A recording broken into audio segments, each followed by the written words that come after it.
বিএনপির ভারপ্রাপ্ত চেয়ারম্যান তারেক রহমান বলেছেন, দেশকে এগিয়ে নিতে বিএনপি ছাড়া অন্য রাজনৈতিক দল কোনো পরিকল্পনা দেয়নি।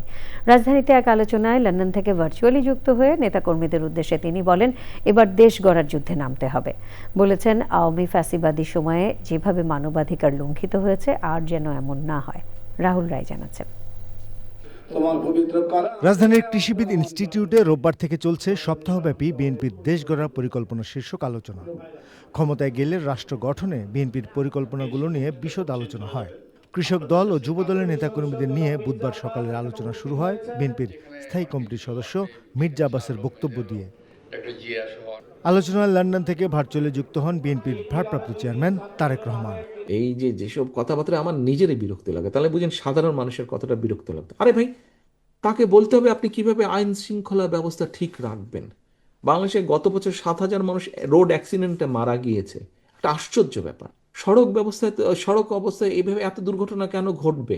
এটাকে বন্ধ করতে হবে। তো দুর্নীতির জন্য lakh lakh crore crore billions of dollars পাচার হয়ে গেছে। হ্যাঁ, আমরা জানি কারা পাচার করেছে, কি কেন পাচার করেছে, কারা করেছে, যেটা এটাকে তো বন্ধ করতে হবে। তো কোন রাজনৈতিক দল আপনাকে কোনো প্ল্যান দিতে পারে নাই, দেশের মানুষকে কোনো প্ল্যান দিতে পারে নাই, পরিকল্পনা দিতে পারে নাই যে দেশকে আমরা কিভাবে সামনের দিকে এগিয়ে নিয়ে যাব।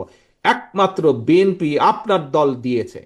কাজেই এখন আপনার বসে থাকার সময় নেই, আপনাকে যুদ্ধে নেমে পড়তে হবে। This is a war, this is a battle. বিএনপির ভারপ্রাপ্ত চেয়ারম্যান বলেন, আর যেন মানবাধিকার লঙ্ঘন না হয় তা নিশ্চিত করার কথা বলেন বিএনপির ভারপ্রাপ্ত চেয়ারম্যান।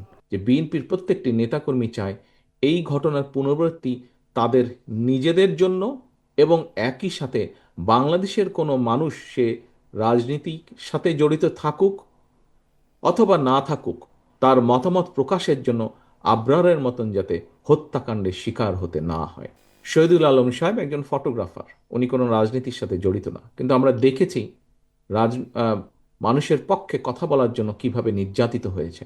কিন্তু কোনো মানুষের সাথে এই মানবাধিকার লঙ্ঘনের ঘটনা আর না ঘটুক, এটি আমরা চাই।